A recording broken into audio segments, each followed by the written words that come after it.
नमस्कार, मैं Vikram Singh. Hello hello, voice आ रही है?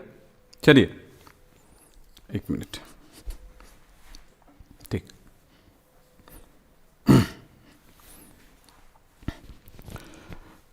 अब बिहार बोर्ड वाले बच्चों का एग्जाम हो चुका है। अब एग्जाम बचे हुए हैं दूसरे स्टेट वाले बच्चों का और सीबीएसई वाले बच्चों का।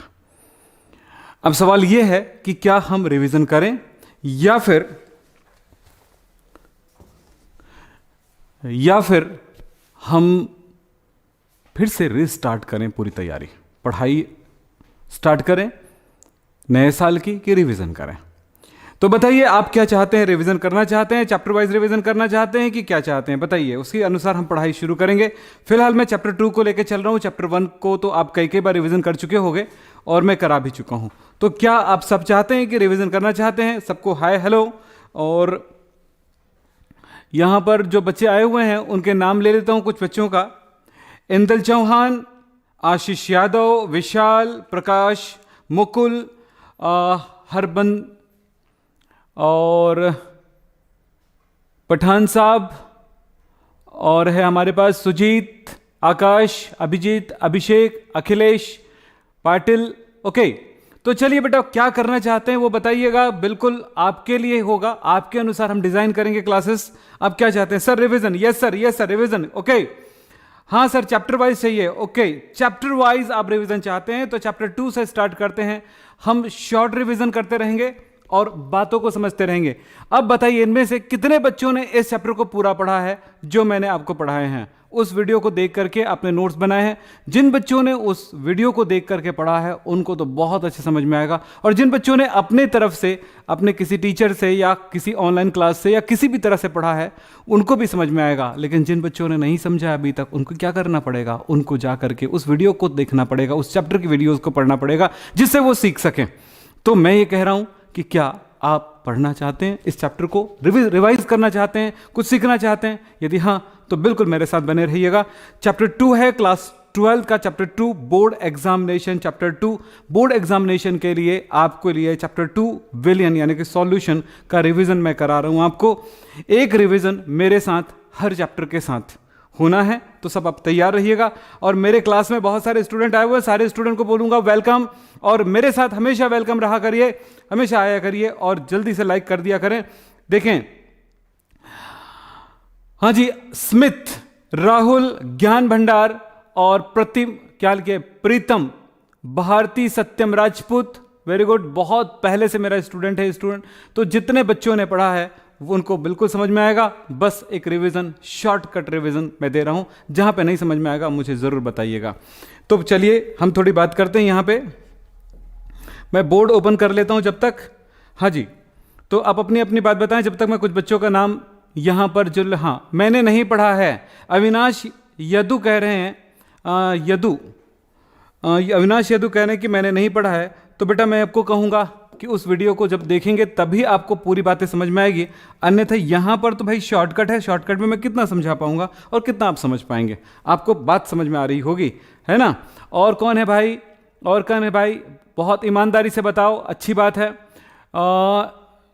चलिए, अक्षय भी है यहाँ पे। और कौन है भाई? विवेक कारपेंटर, हाँ नहीं, और सारे बच्चे अब तैयार हो जाते हैं। मैं पूछना चाहता हूं, क्या आप जानते हो कि विलियन क्या है, सॉल्यूशन क्या है, विलियन क्या है? अगर ये शब्द क्लियर है तो सारी बातें क्लियर हो जाएगी। विलियन क्या है, जिसको हम कहते हैं सॉल्यूशन, ये चैप्टर नंबर 2 से है। विलियन क्या है बताओ? विलियन क्या है, सॉल्यूशन क्या है? हमने इसके बारे में बात करेंगे और इसके क्वेश्चंस वगैरह भी देखने वाले हैं, तो अपनी तरफ से देखेंगे। पूरी बातें मैं आपको पढ़ाने वाला हूं आपको। तो चलिए, विलियन क्या है? कोई भी बताएं, क्योंकि आपके दिमाग में क्या चल रहा है? विलियन 2 या 2 से अधिक पदार्थों का मिश्रण होता है। कैसा मिश्रण? समांगी मिश्रण,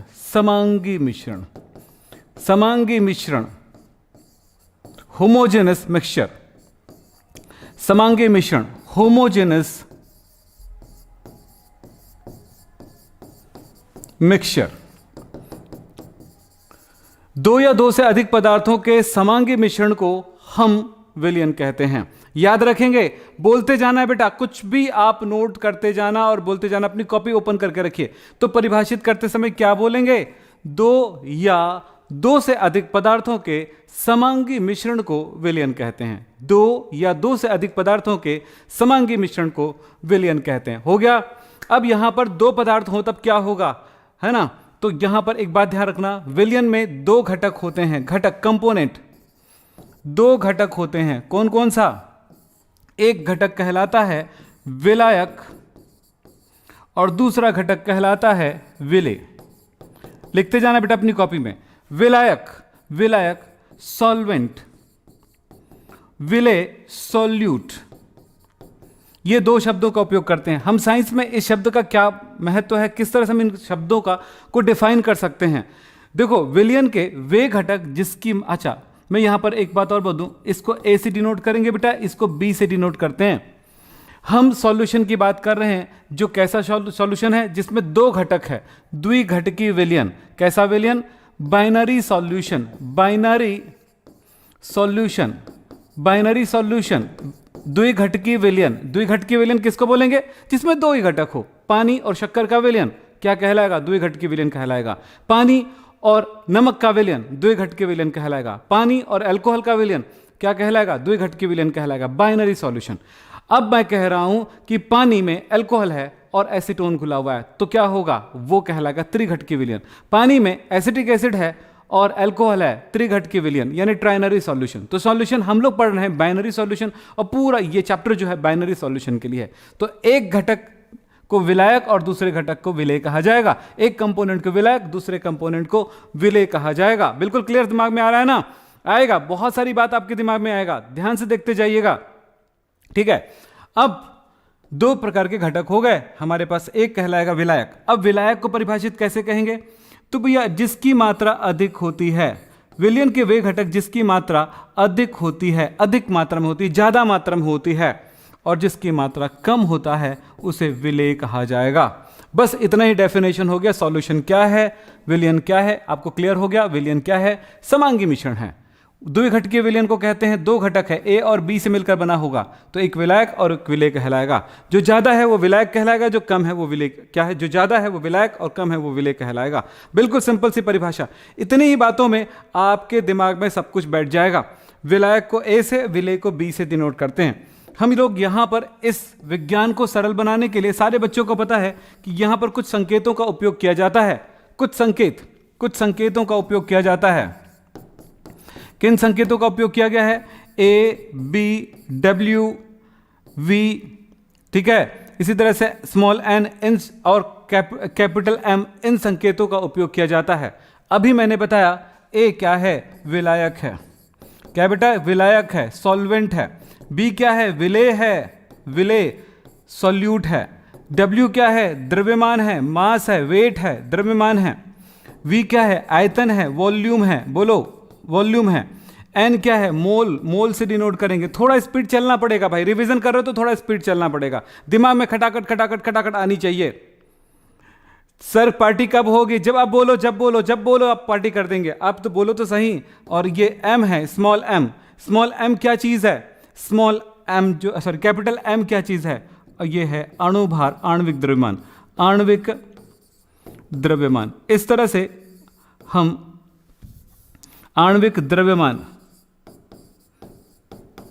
जी इस तरह से आप देखो तो कुछ घटकों का, कुछ संकेतों का उपयोग होगा, कुछ सिंबल का उपयोग होगा। वो सिंबल आपको पता होगा तभी जाकर आप पढ़ पाएंगे। अब देखो, विलेय, विलायक, विलायक, विलेय, विलयन, ये क्या चीज़ है? क्लियर हो चुका है। अब चलते हैं इन चीज़ों को समझने की तरफ अच्छे से। चलो देखते हैं। हमने समझा बाइनरी सॉल्यूशन विलायक, बाइनरी सॉल्यूशन वे विलयन जिसमें दो घटक होते हैं, दो तरह के पदार्थों से बना हुआ समांगी मिश्रण को बाइनरी सॉल्यूशन कहेंगे, द्विघटकीय विलयन कहेंगे। इसमें एक घटक विलायक, एक घटक विलेय कहलाएगा। विलायक और विलेय के बारे में एक ही जानकारी ध्यान रखना, जिसकी मात्रा ज्यादा है विलायक, जिसकी मात्रा कम है विलेय कहलाएगा। हम पहले क्या सोचते थे परिभाषाओं में? जिसमें कोई पदार्थ घुलता है यानी घोलने वाले पदार्थ को हम विलायक कहते हैं, घुलने वाले पदार्थ को हम विलेय कहते हैं। यही पढ़े थे ना। अब थोड़ी सी वैज्ञानिक रूप में परिभाषाओं को चेंज कर लीजिए। ठीक है। अब यहां पर देखेंगे, कि हम सांद्रताओं के लिए काम करते हैं कि भाई विलियन की सांद्रताओं को याद रखना जरूरी, तभी जाकर के पूरी हम विलियन को समझ पाएंगे। तो कुछ सांद्रता इकाइयां हैं, कॉन्सेंट्रेशन यूनिट है, सांद्रता इकाइयां, ठीक है, सांद्रता इकाई। तो सांद्रता इकाई यानी कॉन्सेंट्रेशन यूनिट, कॉन्सेंट्रेशन यूनिट्स, ठीक है। उसमें हमारा सबसे पहला है मोलैरिटी। अब सभी बताते जाना बेटा मोलैरिटी किसे कहते हैं, इसको कैपिटल एम से डिनोट करते हैं। सेकंड मोलैलिटी,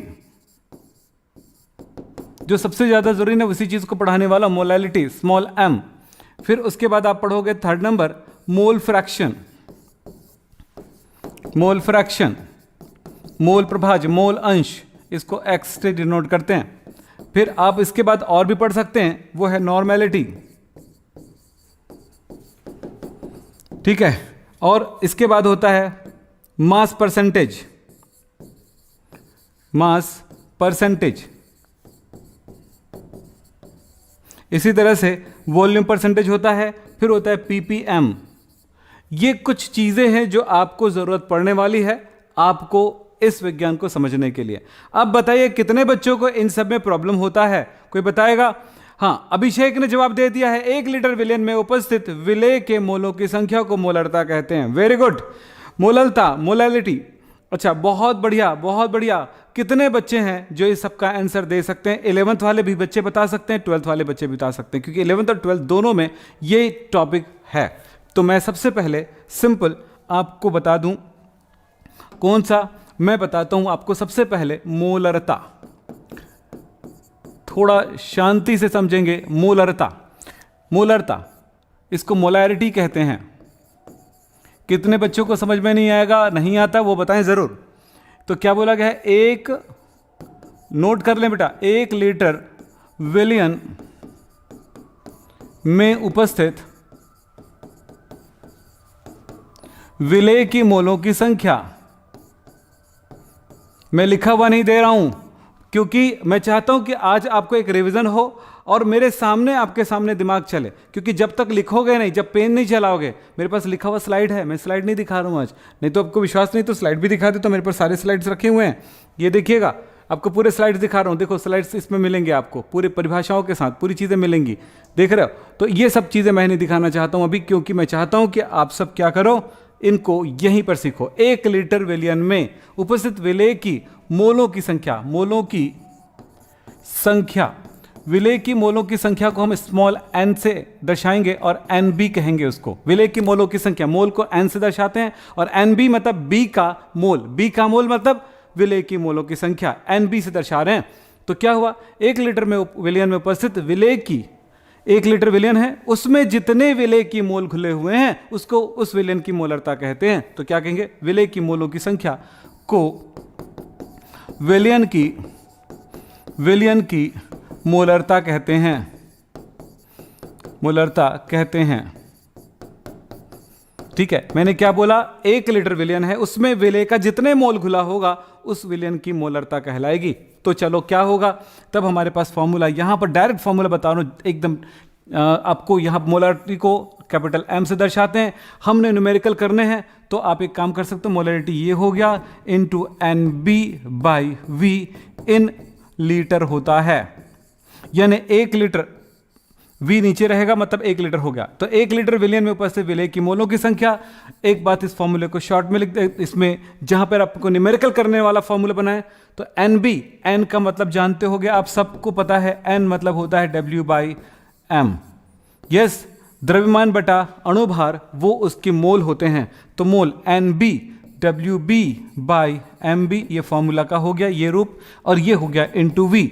वी को मैंने लीटर की जगह एम एल में लिया है, तब ये हो जाएगा इनटू 1000।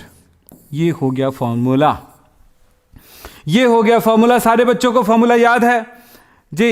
एक बच्चे ने कहा कि मुझे समझ में नहीं आता है। बेटा आपने साल भर बिल्कुल नहीं पढ़ा है, तो आज पढ़ लो कम से कम, ठीक है जी? जी आज पढ़ लो कम से कम, आज आपको समझ में आ जाएगा। बोलो यस सर, हमें नहीं आ रहा, ठीक है, ठीक है। तो आपको नहीं आ रहा तो क्या करेंगे, बस इसको नोट कर लो और याद कर लो, नोट कर लो याद कर लो, नोट कर लो याद कर लो, बस इतना ही कह सकते हैं क्योंकि एग्जाम का टाइम आ चुका है। आप परफेक्ट इस काम को कर लो भाई। तो ये परिभाषा होगा, इसका फॉर्मूला होगा, नोट कर लेना, स्क्रीनशॉट ले लो जल्दी से। चलिए अब आगे चलें, मोलैलिटी की तरफ जाते हैं। मोलैलिटी क्या है? मोलरता हो गया, मोलरता हो गया, अब मोलैरिटी की बात करते हैं। मोलैरिटी हो गया, मोलैलिटी की बात करते हैं। सेकंड है मोलैलिटी, मोललता। तो मोलैलिटी स्मॉल m। यहां पर क्या होगा, वहां पर विलयन था और यहां पर विलायक है, तो क्या बोलेंगे, 1 किलोग्राम विलायक में उपस्थित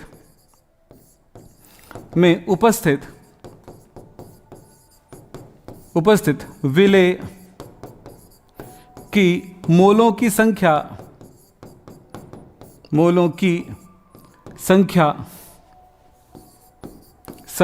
विलेय की मोलों की संख्या विलयन की मोललता कहलाती है।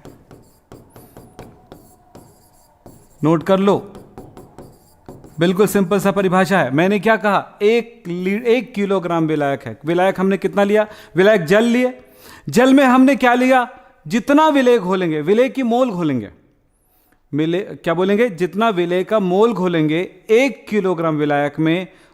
समझ में नहीं आ रही, 1 किलोग्राम विलायक नहीं जानते, 1 किलोग्राम पानी भाई, 1 किलोग्राम पानी, 1 किलोग्राम पानी है, पानी को 1 किलोग्राम नाप लिए, 1 किलोग्राम समझ में आता है ना, 1000 ग्राम। 1 किलोग्राम पानी में विलेय की जितनी मोल हम डालेंगे, घोलेंगे। अब विलेय का मोल क्या है भाई, अरे विलेय का मोल है मेरे भाई कि W जो द्रव्यमान होता है ग्राम में, उसको डिवाइड कर देंगे उसके अणुभार से, अणुभार तो निकालने आता है ना, तो वो करके, तो ये विलेय की मोलों की संख्या हो गई NB WB/MB। तो जितना इसमें इस फॉर्मूले में वैल्यू निकाल करके जितना मोल आता है, उस मोल जितना घुला होगा उसमें, वही उस विलयन की मोललता कहलाती है। इतनी आसान है भाई साहब, देखो कितना आसान हो गया। तो मैंने क्या कहा, यहां पर इसको किससे डिनोट करें, स्मॉल m से। तो यहां पर हो जाएगा m = NB/WA in kg। अब इस तरह से हो जाएगा, small m = WB/MB into WA in ग्राम। ग्राम में लिया गया है, ग्राम में जब करते हो तो इसको 1000 से मल्टीप्लाई कर दो। नहीं समझ में आ रहा है तो करोगे क्या, लिखोगे, और समझ में आ रही तो क्या करोगे, समझ में डालोगे, दिमाग में कभी नहीं भूलोगे। फिर यही काम करना है। बहुत सारे बच्चे ने, अभिषेक ने, हर बच्चा लिख रहा है, यानी उसको आता है, और ये एक तरह का रिविजन हो गया है। और क्या बोलते हैं, RBSC से है क्या सर? बिल्कुल है सर, सॉल्यूशन है उस चैप्टर में, चैप्टर नंबर 2, बिल्कुल आपके एग्जाम में काम आने वाले हैं, इससे रिलेटेड क्वेश्चंस हैं, ठीक है। और इसके न्यूमेरिकल्स भी आएंगे आपके, तो इसलिए ध्यान रखो कि सारी चीजों को याद रखो और पढ़ते जाओ, करते जाओ। जल्दी से लाइक कर दो, भूल मत जाओ। हाँ जी, चलिए, मोललता एकदम आसान। क्या बोला गया, 1 किलोग्राम हमने विलायक लिया है और उसमें विलेय का क्या मिला है, जितना विलेय हमने उसके मोल मिलाए होंगे, उतने मोलों को उस विलयन की मोललता कहेंगे। बिल्कुल क्लियर है। हम आगे चलते हैं, हम चलते हैं मोल प्रभाज, मोल फ्रैक्शन की तरफ। स्क्रीनशॉट ले लीजिए, जल्दी से स्क्रीनशॉट ले लीजिए, हो गया होगा। चलो आगे चलते हैं बेटा, बहुत जरूरी है, वो है थर्ड है मोल फ्रैक्शन। मोल फ्रैक्शन, इसको हिंदी में कहते हैं मोल प्रभाज। मोल प्रभाज क्या कहते हैं, मोल प्रभाज कहते हैं, और उसको कहते हैं मोल अंश भी कहते हैं, मोल अंश, ठीक है, ये कहा जाता है। और इसको x से डिनोट करते हैं, x से डिनोट करते हैं। लेकिन जब डेफिनेशन देते हैं तो थोड़ी ध्यान रखने वाली बात है, विलयन की मोल प्रभाज हमेशा एक होता है। तब हम घटकों के लिए बात करते हैं परिभाषा कर देते हुए, तो क्या होगा, विलयन, नोट कर लो बेटा, विलयन के किसी घटक यानी कंपोनेंट, पानी या नमक, जो भी घुला होगा, जो घुला होगा, या देखो घटक किसको बोलते हैं, विलेय और विलायक को कहते हैं। तो चाहे विलेय हो चाहे विलायक हो, तो विलयन के किसी घटक। हाँ बेटा, एक बात हमेशा बोलूंगा, जिस बच्चे को चैप्टर नंबर 2 यानी कि सॉल्यूशन नहीं पता होगा, वो नहीं पढ़ सकता है इलेक्ट्रोकेमिस्ट्री यानी चैप्टर नंबर 3। वो नहीं पढ़ सकता है चैप्टर नंबर 4 केमिकल काइनेटिक्स, वो पढ़ ही नहीं सकता है उसके बाद चैप्टर नंबर 5। याद रखना चैप्टर नंबर 2 हम क्यों बार बार पढ़ाते हैं आपको, रीजन है कि 3, 4, 5 आपके दिमाग में तभी बैठेगा, तभी समझ पाओगे। या समझ में आ गई मैं क्या कह रहा हूं? चैप्टर नंबर 2 आपको यानी कि सॉल्यूशन पढ़ेंगे, इसमें बहुत सारी चीज़ें हैं, न्यूमेरिकल्स है, इन कॉन्सेप्ट है, बहुत सारी चीज़ों को समझने का अच्छा मौका मिलता है। इस मौके को अगर गंवा दिए तो भाई चैप्टर, इसके बाद का चैप्टर आपको समझ में नहीं आएगा। चैप्टर 1 इंडिविजुअल है, चैप्टर 1 पढ़े वो वहीं पर स्टॉप हो गया, उसके बाद वहाँ से आगे कहीं पर यूज़ नहीं होता है। चैप्टर 2 आगे 2, 3, 4 को बिल्कुल बनाता है, ये 2, 3, 4 को बनाता है। चैप्टर 2 यानी कि सॉल्यूशन 2, 3, 4 को बनाता है। बात समझ में आ रही है मैं क्या कह रहा हूं? बात समझ में आ रहा है कि नहीं? Yes, no? समझ में आ रहा है? तो भाई बात तो समझ में आ रहा है, तो हम आगे बात करते हैं। चलिए यहां पर करते हैं।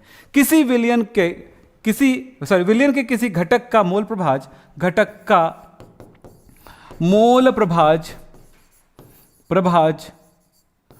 उनके मोलों की संख्या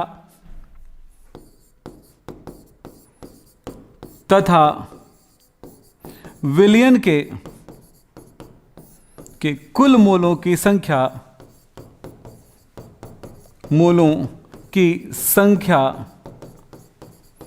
का अनुपात होता है। भाई साहब, क्या अनुपात होता है?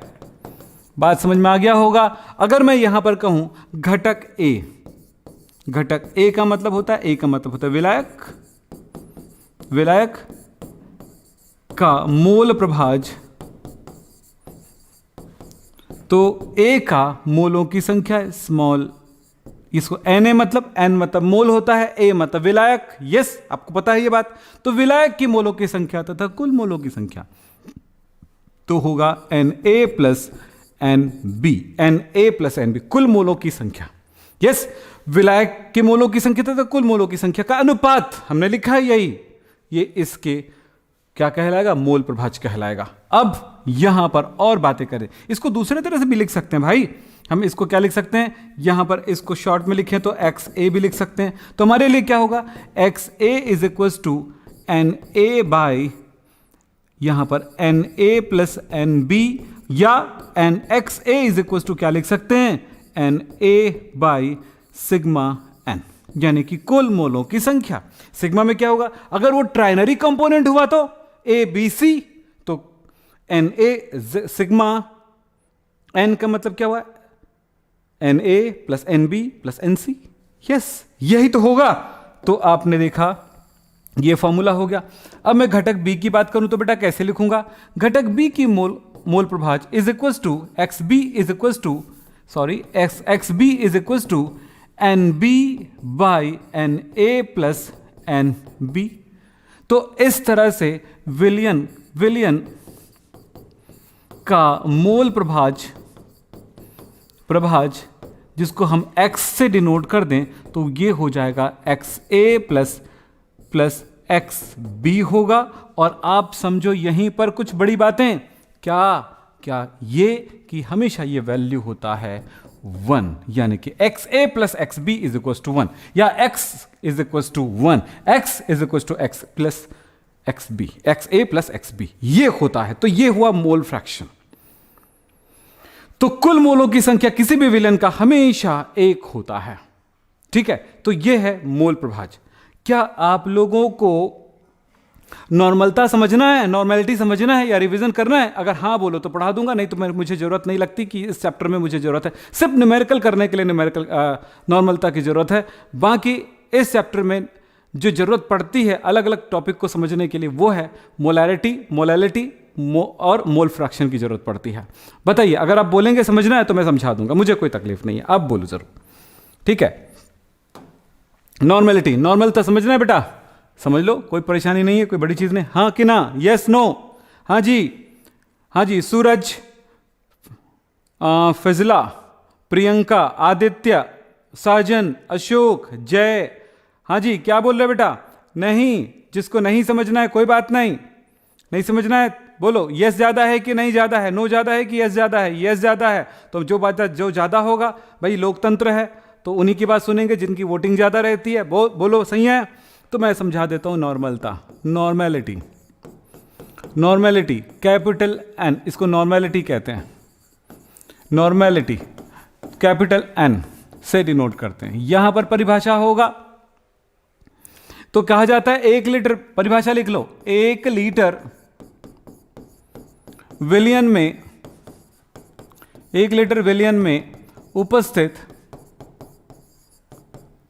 विलेय का ग्राम तुल्यांकी भार, ग्राम तुल्यांकी भार, ग्राम तुल्यांकी भार को बोला जाता है ग्राम इक्विवेलेंट मास, ग्राम तुल्यांकी भार, जिसको कहा जाएगा EB by WB by EB, यानी कि द्रव्यमान को हम भाग दे देंगे उसके तुल्यांकी भार से, ये तुल्यांकी भार है, भार को विलियन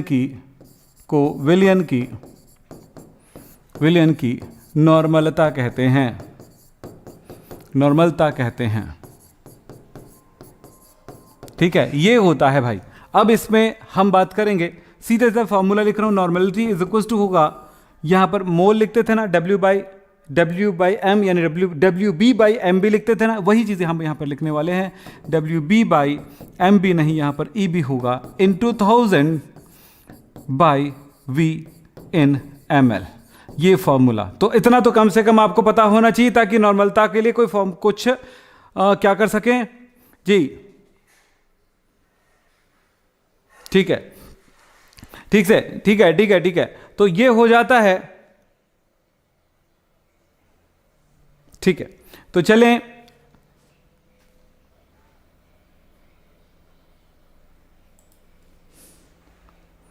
हाँ जी, चलिए, हो गया। हाँ बेटा, अब देखो ये नॉर्मेलिटी के लिए फॉर्मूला हो गया। अब एक बात है, इन सब के साथ साथ अब हमको जरूरत पड़ेगी, हम पढ़ें अपने इस विज्ञान में बहुत ज़रूरी टॉपिक है, बहुत ज़रूरी बातें हैं कि विलियन कैसे बनाते हैं, विलियन किन किन चीज़ों का बनता है। आप अवस्था के आधार पर देखें तो लिक्विड पर अगर गैस घुल रहा है, जैसे आपको पानी पता है, पानी यानी जल, पानी में कार्बन डाइऑक्साइड घोलेंगे तो क्या होगा, इसका सॉल्यूशन मिलेगा, कार्बन डाइऑक्साइड का सॉल्यूशन मिलेगा, जिसको क्या कहते हो, सोडा वाटर कहते हो, सोडा वाटर कहते हो, यस, कोल्ड ड्रिंक के रूप में आता है। तब इसमें आप देखो ये कार्बन डाइऑक्साइड कैसे घुल पाया, क्योंकि इसमें हमने उच्च दाब लगाया। कितनी मात्रा में कार्बन डाइऑक्साइड घुलेगा, इसका नियम क्या है, हम यहां पर इस बात को समझेंगे, हेनरीज लॉ, हेनरीज लॉ यानी हेनरी का नियम, हेनरी का नियम इस जगह पे लागू होगा। क्या कि भाई लिक्विड में, पानी लिक्विड है और ये गैस है, लिक्विड में गैस को घोलना है तो कितनी मात्रा में गैस घुल सकता है। तो हेनरी ने कहा, टेम्परेचर को हमने स्थिर रख दिया। फिर हेनरी ने क्या कहा ये समझते हैं। हेनरी ने कहा m directly proportional to p। Henry ने कहा कि किसी, हम लिख सकते हैं नियत या स्थिर, लिख लो बेटा काम आएगा, स्थिर ताप पर किसी गैस का, स्थिर ताप पर किसी द्रव, स्थिर ताप पर किसी द्रव में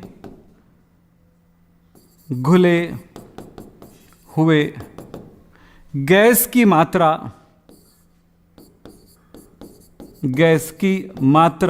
यानी कि द्रव्यमान मास मात्रा, उसके दाब या गैस के द्वारा आरोपित दाब लिख सकते हैं, उसके दाब बस लिख दो, उसके दाब के समानुपाती होता है, यानी डायरेक्टली प्रोपोर्शनल होता है।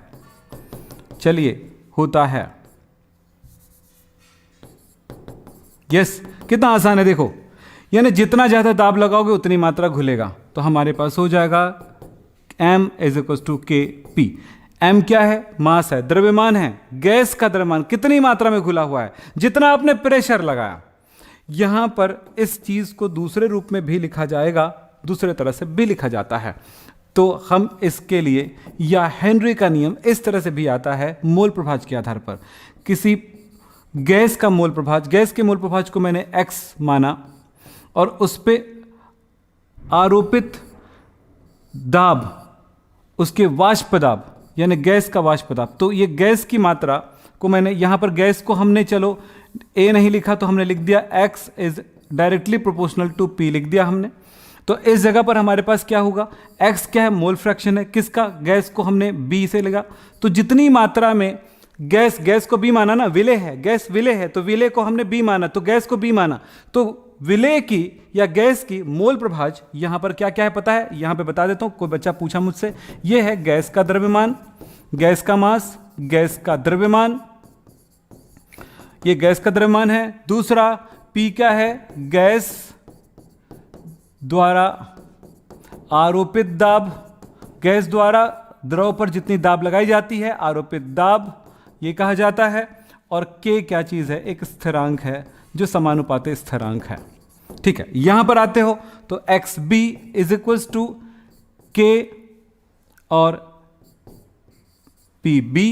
यस, तो इस तरह से अगर हम दाब की बात करें, दाब कितना होगा, तो हमारे पास है जितना ज्यादा दाब लगाओगे उसी तरह से XB और ये होगा 1/K, तो हमारे पास है वहां पर, यहां पर क्या दाब है, एक स्थिरांक है जो समानुपातिक स्थिरांक है, जो यहां समानुपात चिन्ह से निकला, तब PA जो है यहां पर हो जाएगा 1/K को हम लिखेंगे यहां पर, 1/K को हम लिखेंगे यहां पर हेनरी KH यानी हेनरी कांस्टेंट, हेनरी कांस्टेंट, तो ये हो जाएगा KH और ये कितना हो जाएगा इनटू XB। ये फॉर्मूला हो जाता है किसके लिए, ये फॉर्मूला हो जाता है हेनरी के नियम का। मतलब ये हुआ जितना ज्यादा दाब लगाओगे उतना ही ज्यादा आपका XB घुलेगा, यानी कि विलेय की मोल प्रभाज घुलेगा, मोल प्रभाज की मात्रा होगी। बस इस फॉर्मूले को याद रख लेना, इससे रिलेटेड हम न्यूमेरिकल्स कर सकते हैं यदि आप साथ दो, यदि आप रेगुलर रहो, यदि आप समझदारी से काम लो, तब हम आपके साथ पूरा रिवीजन करा सकते हैं। और पूरी तरह से टूट पड़िए भाई साहब, रिवीजन बहुत ज़रूरी होता है। आप जानिए, मैं दिन भर नोटिफिकेशन नहीं देता हूं, आपको पता होगा कि हमारे क्लास आने वाले हैं नहीं आने वाले, कोई भी नोटिफिकेशन नहीं देता हूं, लेकिन मैं 1 घंटे पहले 8 बजे आता है, आप सबको पता है, 8 बजे नोटिफिकेशन जारी करता हूं कि भाई आप आ जाइए हमारी क्लास के साथ। और हाँ, आपको बोलूंगा जितने आपके छोटे भाई बंधु हैं उन सबको कहिए कि हमारे क्लास के साथ जुड़ें, ताकि उसका 11th अच्छा हो जाए और 12th भी उनका अच्छा हो जाए। तो चलिए हम आगे बढ़ते हैं, आगे बढ़ें। हम हेनरी का नियम देख लिए। अब बेटा एक और नियम आता है यहां पर, राउल्ट का नियम, राउल्ट्स लॉ, राउल्ट्स लॉ जिसको कहते हैं राउल्ट का नियम,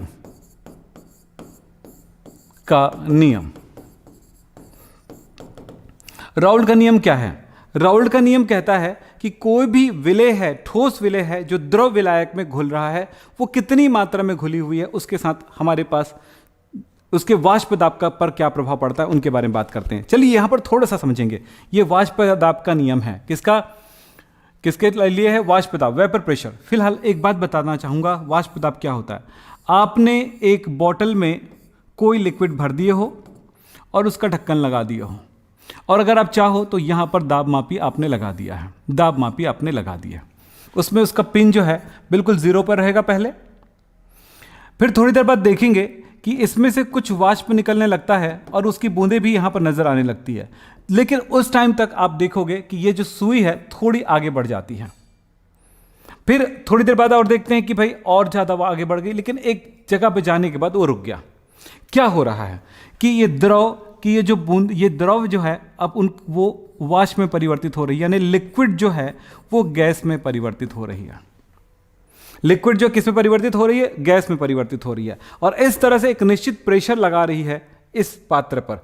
तो वही है यहां पर कहा जाएगा, इस द्रव की सतह की जो अणुएं हैं वाष्प बनने के लिए जितना प्रेशर लगाती है उस दाब को वाष्प दाब कहा जाता है। यानी हर एक द्रव की सतह पर ऐसा कुछ होता है कि उनकी अणुएं गैस बनने के लिए एक प्रेशर लगाती है, उसको हम कहते हैं वाष्प दाब, वेपर प्रेशर कहा जाता है। क्या कहा जाता है, वेपर प्रेशर कहा जाता है, वाष्प दाब कहलाता है। तो हर द्रव की एक वेपर प्रेशर होती है। अब ये बात समझेंगे, मेरी बात समझ में आया क्या बोल रहा हूं, वाष्प दाब जिसको P से डिनोट करेंगे यहां पे, वेपर प्रेशर,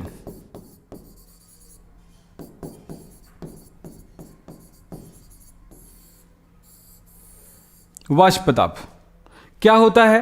कोई भी लिक्विड गैस में परिवर्तित होने के लिए जितनी दाब लगाती उस दाब को हम वेपर प्रेशर कहते हैं। हर जगह पे ऐसा होता है। आपने कटोरी में पानी भर के रखा है, कुछ दिनों बाद देखते हो कि वो वाष्प के रूप में उड़ जाती है और पानी बचता नहीं। क्यों? क्योंकि वो गैस में परिवर्तित होना चाह रही है। अब इस चीज को कौन प्रभावित करता है? इस चीज को प्रभावित करता है टेम्परेचर। टेम्परेचर इस द्रव का जितना ज्यादा होगा वेपर प्रेशर उतना ही ज्यादा होगा। और कौन सी चीज प्रभावित करती है कि इसमें टेम्परेचर हो गया, और है इसमें विलेय की मात्रा। विलेय की मात्रा, विलेय यानी कि बी, ये जितनी मात्रा में डालोगे। और कैसा विलेय? अवाष्पशील विलेय। अवाष्पशील विलेय। अवाष्पशील विलेय किसको बोलते हैं बेटा? नमक। नमक वाष्पित नहीं होती है, लेकिन अल्कोहल वाष्पित होती है, तो अल्कोहल जो होता है वाष्पशील विलेय कहलाएगा। तो हम कैसा विलेय ले रहे हैं? अवाष्पशील विलेय ले रहे हैं। तो अवाष्पशील विलेय मिलाएंगे तो ये जो है क्या होगा? इसका वाष्प दाब कम हो जाएगा। समझेंगे मेरी बात? टेम्परेचर बढ़ाने पर, ताप बढ़ाने पर वाष्प दाब बढ़ता है किसी भी द्रव का, टेम्परेचर बढ़ाने पर वाष्प दाब बढ़ता है, याद रखेंगे। कोई अवाष्पशील विलेय मिलाते हैं, नमक है, शक्कर है, या कुछ इस तरह की चीजें मिलाते हैं जो वाष्पित नहीं होती है, तब उसका वाष्प दाब कम होता है। यह बात ध्यान रखिएगा। अब इसी वाष्प दाब के साथ राउल्ट ने क्या कहा है उसको समझेंगे। राउल्ट ने कहा है किसी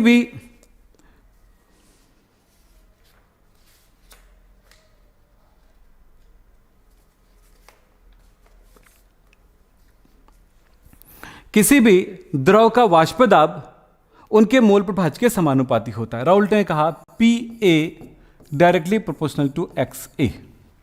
क्या मतलब हुआ? इसका सीधा सा मतलब बताता हूं मैं आपको। कोई विलयन है, उसमें विलायक है, अवाष्पशील कोई विलायक है, वो वाष्पित होती है, द्रव है तो वाष्पित होगी, उसका एक निश्चित वाष्प दाब होगा। द्रव का वाष्प दाब उनके मोल प्रभाज के समानुपाती होता है, यानी जितना अधिक शुद्ध होगा उतना ही ज्यादा उसका वाष्प दाब होगा। कोई द्रव जितना शुद्ध होगा उतना ही अधिक उसका वाष्प दाब होगा। यहां पर हम यही समझ रहे हैं कि वाष्प दाब क्या होगा।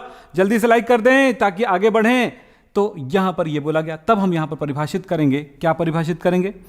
देखो, स्थिर ताप पर, क्योंकि तापमान अलग अलग होगा तो वाष्प दाब भी अलग अलग होगा। तो हम यहां पर किसके साथ ले रहे हैं? उसकी शुद्धता के साथ ले रहे हैं। तो हमारे पास क्या होगा? स्थिर ताप पर, तापमान को हमने स्थिर कर दिया है, स्थिरांक बना दिया, यानी ताप को चेंज नहीं करेंगे। तब की कंडीशन में क्या होने वाला है?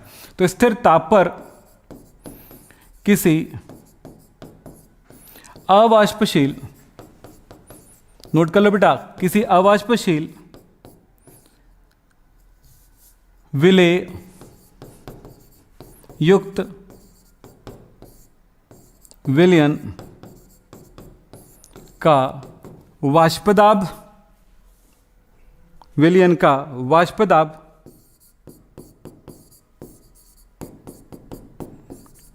उसके वाष्प दाब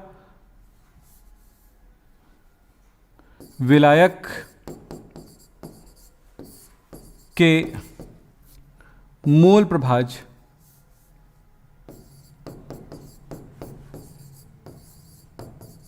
के समानुपाती होता है।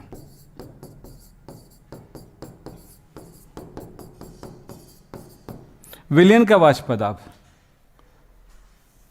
क्या लिखा हुआ है? स्थिर ताप पर किसी अवाष्पशील विलेय युक्त विलयन का वाष्प दाब विलायक के मोल प्रभाज के समानुपाती होता है। यहां पर विलयन की जगह पे विलायक का वाष्प दाब विलायक के मोल प्रभाज के समानुपाती होता है, क्योंकि किसी विलयन का वाष्प दाब जो होता है विलायक के वाष्प दाब पर डिपेंड करता है।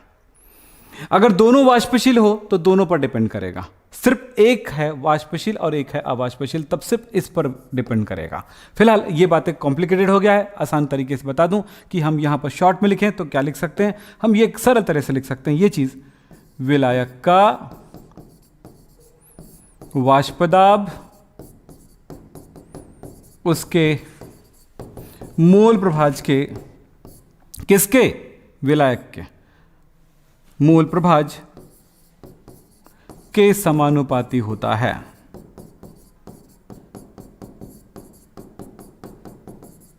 ठीक है, बिल्कुल सिंपल सा तरीका है समझने का। अब चलते हैं, तो इसका मतलब है PA directly proportional to XA। ठीक है, तब हमारे पास क्या हो गया?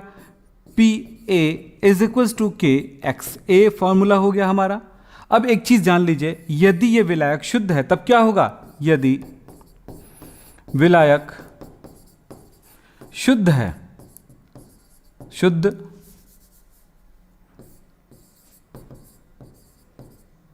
हो तो, अगर विलायक शुद्ध हो तो क्या होगा बेटा, विलायक शुद्ध हो तो विलायक का मोल प्रभाज यहां पर 1 होगा, क्योंकि आपको पता है विलायक शुद्ध है तो विलेय तो है ही नहीं है, जब वो विलेय है ही नहीं है तो उसका वाष्प पदार्थ शुद्ध में 1 होगा।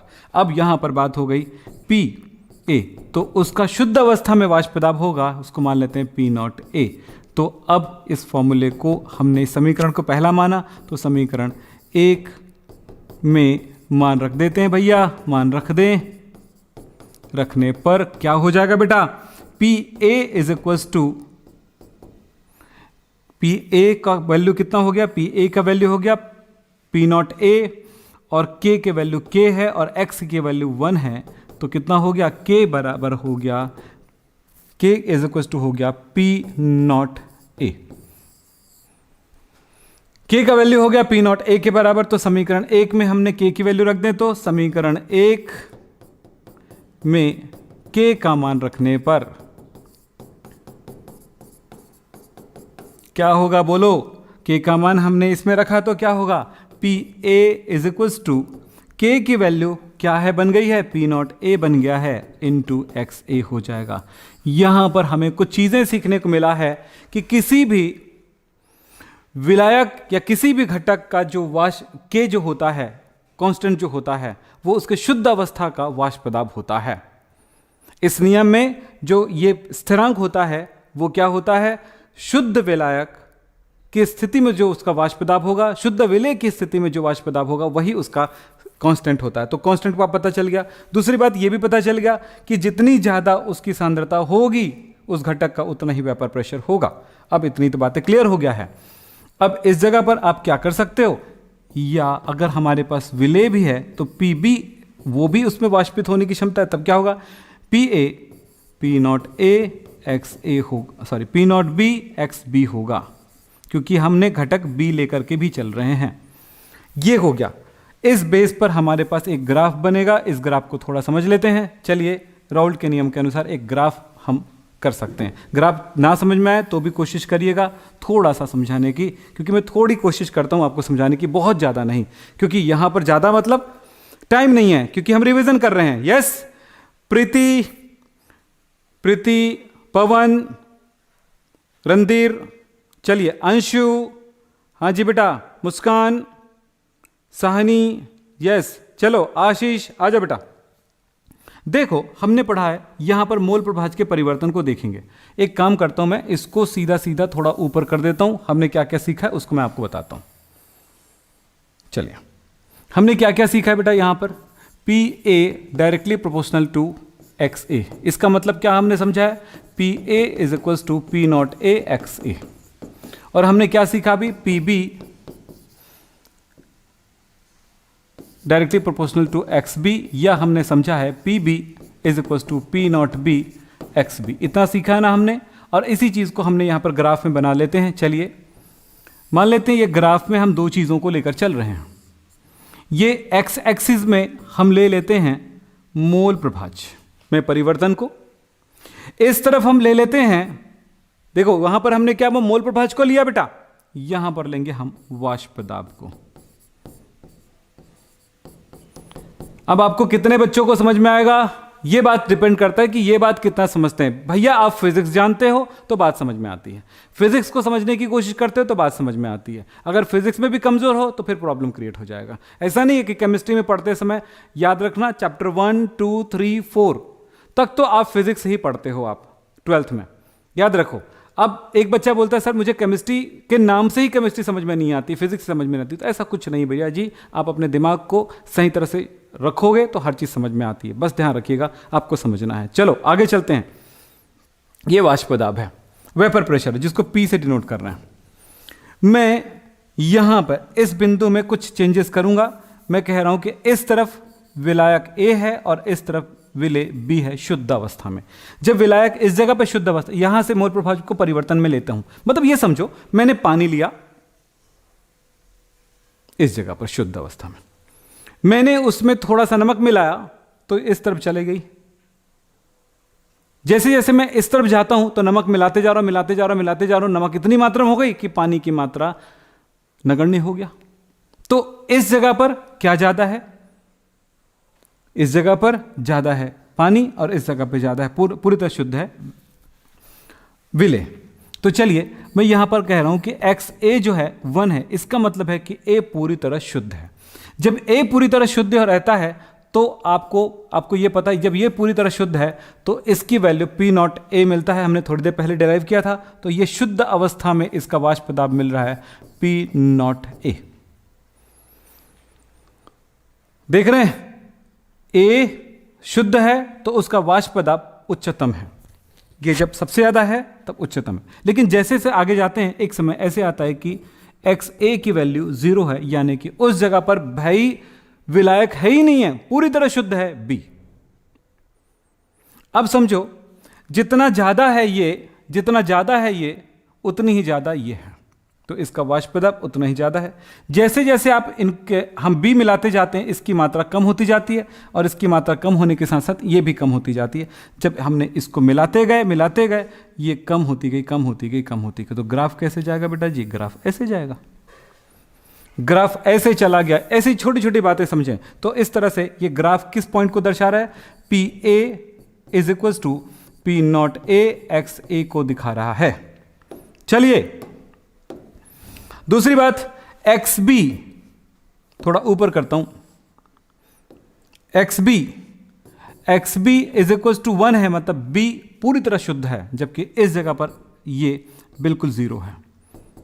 ये जब B 0 है तो B की वैल्यू यहां पर 0 होगी, वाष्प दाब कम होगा, लेकिन इस जगह पर इसका वाष्प दाब अधिकतम होगा। अब ये ऐसा हो सकता है कि A की तुलना में B का वाष्प दाब ज्यादा भी हो सकता है, कम भी हो सकता है। चलिए मैं कम मान लेता हूं तो यहां से स्टार्ट करूंगा, नीचे से, इसकी हाइट से नीचे से, और ज्यादा मान लेता हूं तो ऊपर से स्टार्ट करूंगा। कोई फर्क नहीं पड़ता है कि आप क्या मानते हैं। अगर इसको पानी माने हैं और इसको A को पानी मानते हैं और B को अल्कोहल मानते हैं तो मैं ऊपर रख दूंगा, भाई अल्कोहल का ऊपर होता है, ज्यादा वाष्प दाब होता है। अगर आपने इसको पानी उसको पानी, देखो उल्टा हो सकता है ना, पानी इसको ले लेते हैं और इसको मैं ये ले लूं, क्या बोलते हैं, अल्कोहल ले लूं, तो ये ऊपर वो नीचे हो जाएगा। डिपेंड करता है आपने किसको क्या लिया है। ठीक है, फिलहाल हमने इसका ज्यादा मान लेते हैं। चलिए इसका वाष्प दाब हम ज्यादा मान लेते हैं, तो ये होगा P0B हो जाएगा। कम से इसकी मात्रा बढ़ती गई, ऊपर चला गया तो ग्राफ वहां तक जाएगा, ये चला गया P0B। इस जगह पर फॉर्मूला क्या होगा? B = P0B XB। अब एक बात है बेटा जी कि इस जगह पर अगर मैं इन दोनों पॉइंट को मिला देता हूं इस जगह पर, तो मुझे मिल जाएगा डाल्टन के आंशिक दाब के नियमानुसार कि जो गैस है जो आपस में रिएक्शन नहीं करती, उनको एक ही सिलेंडर में भर दिया जाए तो उनके दाबों का योगफल कुल दाब होता है। तो यहां पर आपको मिल जाएगा, यहां पर घटक A का दाब PA, घटक B का दाब PB मिल रहा है, तो PA + PB मिल रहा है, और इस तरह से ये P मिला। यानी कि ये दाब इस पॉइंट पर जितनी सांद्रता होगी उतनी सांद्रताओं का PA + PB = P, यानी दाब मिला। ऐसे ही इन दोनों का योगफल ये लाइन बताती है। अगर ये ग्राफ नहीं समझ में आया तो कोई प्रॉब्लम नहीं, कोशिश करने पर समझ में आएगा। वीडियो थोड़ा पीछे कर लीजिएगा, समझ में आएगा, कॉपी में लिख लीजिएगा, समझ में आएगा, दोबारा करिएगा। ठीक है, तो इस तरह से हम कह सकते हैं कि हमने यहां तक हमने देखा है। तो हमने क्या क्या देखा? राउल्ट के नियम तक देखा है। अब बेटा आपको बता दें कि इसके बाद हमको पढ़ना होता है कॉलिगेटिव प्रॉपर्टीज। कॉलिगेटिव प्रॉपर्टीज यानी अणुसंख्यक गुणधर्म। अणुसंख्यक गुणधर्म, विलयन के वे गुण जो विलेय के अणुओं की संख्या पर निर्भर करती है, अणुसंख्यक गुणधर्म कहलाता है। तो अणुसंख्यक गुणधर्म हमारे इस जगह पर कॉलिगेटिव प्रॉपर्टीज, विलेय के, क्या बोला मैंने, अब ध्यान रखिएगा, ध्यान रखेंगे क्या बोला मैंने, कि विलयन के वे गुण जो विलेय के अणुओं की संख्या पर निर्भर करता है, अणुसंख्यक गुणधर्म कहलाता है। और यह हम लोग 4 प्रकार के गुणधर्मों के बारे में जानते हैं। Relative lowering of vapour pressure, यानी कि वाष्प दाब में दाब में आपेक्षिक अवनमन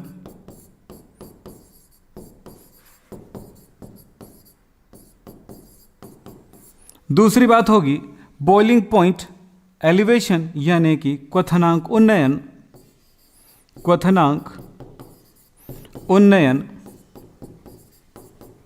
फिर बात होता है फ्रीजिंग पॉइंट डिप्रेशन यानी कि हिमांक अवनमन।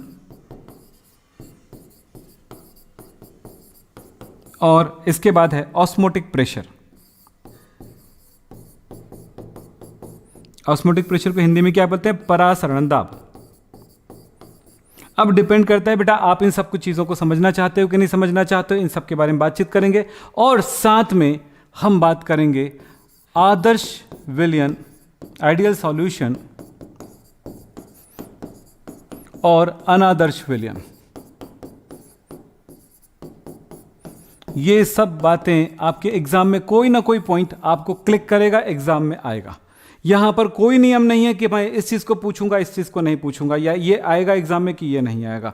अब आप बताइए एग्जाम जब भी होगा आपका, क्या उस दिन इन सारी चीजों के लिए आप तैयार हैं? अगर हैं तो बताइए क्या करें, क्या रिवीजन करें, कल और चलेंगे आगे इन सारी चीजों को समझने के लिए? बताइए क्या करना चाहते हैं।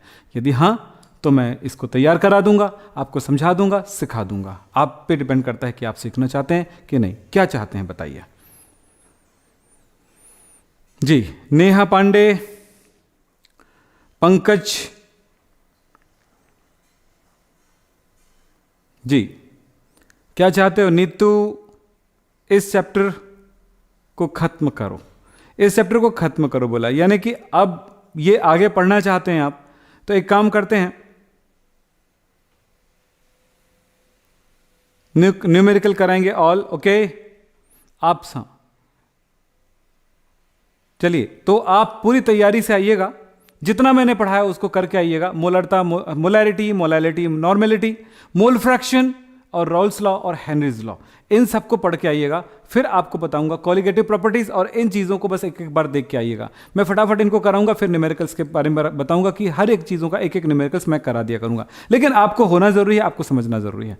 जब ऐसा करेंगे तभी हम पॉसिबल हम बता पाएंगे, समझा पाएंगे। हाँ, हो सकता है कि कुछ चीज़ें मैं अपलोड कर दूं, और जिन बच्चों को गहराई में पढ़ना है, जिन लोगों को समझ में नहीं आ रही, यानी सीधे सीधे बाउंस कर रहा है दिमाग से, तो ऐसे बच्चे एक काम करें, मेरे वीडियोस अवेलेबल है, अपलोड है, उस वीडियो को जाके देखिए। सुपर वीडियो, सुपर समझाया गया एकदम, एक एक पॉइंट को धीरे धीरे धीरे धीरे, कोई हाई हलवा नहीं, कोई हड़बड़ी नहीं, बिल्कुल आराम से समझाया गया। बहुत बढ़िया, बहुत सारे बच्चों ने रिजल्ट लाए हैं उसी के बेस पर, और आप भी लाएंगे उसी के बेस पर रिजल्ट। असली रिजल्ट तो उसी पढ़ाई पे डिपेंड करती है। तो आज की ये क्लास यहीं पे समाप्त करते हैं। नमस्कार, धन्यवाद, थैंक यू। मिलेंगे फिर से कल। Thank you.